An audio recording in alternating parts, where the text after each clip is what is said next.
Takže ak sa môžem spýtať, aké je hlavné poslanie rodičovského centra v Dobšinej, ktoré je v pláne? Hlavným poslaním je sústrediť perspektívne mladé rodiny, ktoré mali dieťa pred dovršením 18. roku života, aby sa vlastne sformovali tie rodičovské návyky do takej podoby, aby dieťa malo zabezpečené všetko, čo potrebuje k svojmu rozvoju, aj vlastne k svojmu životu a príprave teda do školy, aby dieťa prišlo v 6 rokoch pripravené do školy a malo rovnakú štartovaciu pozíciu ako všetky deti, ktoré budú jeho spolužiakmi. Čo je najmä takou výhodou tohto rodičovského centra? Ktorá je tá hlavná? Ja ešte, keď naviažem na Eriku, my veríme tomu, že pokiaľ dieťa príde 6-ročné do školy absolútne nepripravené, tak to nemá šancu dohnať nikdy. Ani 0. ročníkom, ani skrátka 6 stratených rokov nedobehne. Čiže my hovoríme, že treba začať s dieťatkom pracovať od začiatku. Takže vlastne, čo aj bude výhodou a vlastne aj takým cieľom a náplňou práce v centre, to bude práca s mladými rodičmi, zároveň práca s ich detičkami vo veku zhruba od 0 do tých 5 rokov.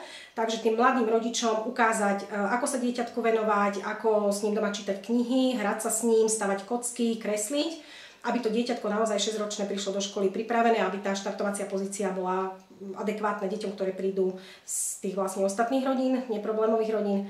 No a takú výhodu, v čom vidíme, že vlastne tie mamičky a vlastne tí rodičia uvidia, že v tom nie sú sami, že sa tam bude stretávať určitá skupina rodičov, budú si vedieť navzájom vymeniť skúsenosti, plus mamičky, ktoré nebudú napríklad zapojené do projektu, alebo aj staršie nejaké maminy uvidia, že čo tieto deti dokážu a vedia robiť so svojimi vlastnými detičkami. Čiže dúfam, že aj taká trošku osveta možno v rámci komunity nejakým spôsobom sa bude robiť. No a ešte, čo je ešte jeden cieľ taký tohto nášho projektu, tlačiť aj na kompetentných zhora, aby sa menila legislatíva, minimálne čo sa týka vzdelávania týchto detí, ale samozrejme aj čo sa týka všetkého iného, hej? Sociálneho zabezpečenia, ale aj vymožiteľnosť práva a tak ďalej. Ako vnímate odozvu verejnosti, ktorá momentálne je buď na tento projekt, alebo celkovo na zlepšenie nejakých tých životných podmienok práve skupín obyvateľstva práve?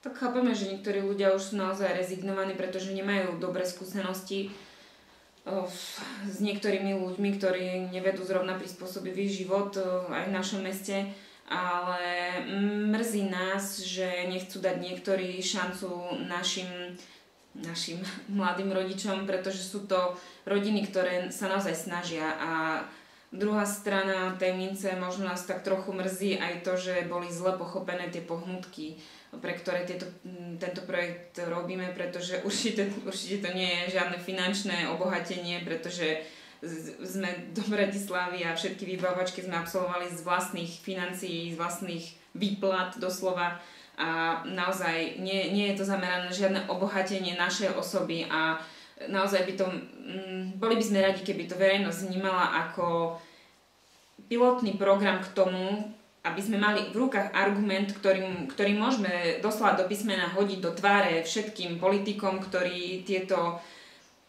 podmienky životné a tieto nastavenia rodín sa snažia nejako obísť alebo ututlať.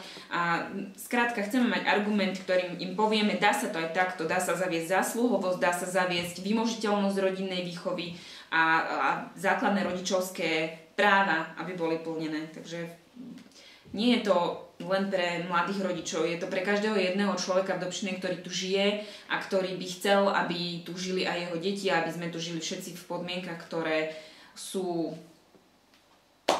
aspoň štandardné teda. Tak, no. Aj v tej škole.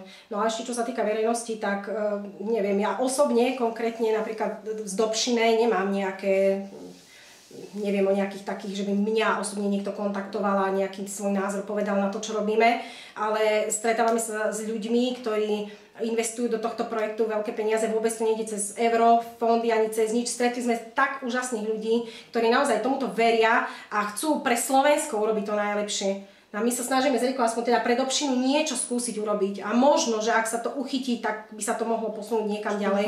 Čo dúfame, lebo my vidíme v škole, že tá situácia je naozaj zo dňa na deň horšia a končia nám deti 16-ročné v 5. 6. ročníku, kde absolútne upotrebiteľnosť na trhu práce žiadna, lebo kto ho zamestná, keď ani len základné vzdelanie to dieťa nemá skončené. Nevedia poriadne čítať, písať, žiadne manuálne zručnosti vlastne nezískajú. Takže nevieme si predstaviť, kam to, a vlastne v tom veku 14, 15, 16 rokov už majú vlastné deti.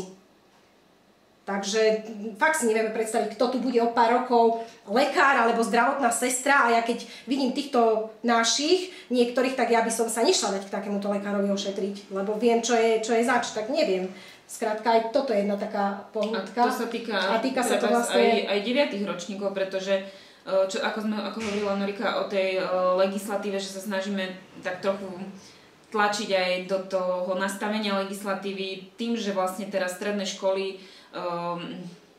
sa pobijú o každého jedného žiaka, tí žiaci absolútne strácajú motiváciu sa učiť. Veď už ma aj tak zobrali, na čo čakať na monitor, však ja už som prijatý, lebo ma zobrali, lebo už mi písali, že nedaj Bože, aby som si nedal prihlášku inde a tak ďalej. A naozaj je strašne málo detí, ktoré majú motiváciu sa naučiť niečo preto, lebo chcem byť múdry, lebo chcem vedieť niečo viac.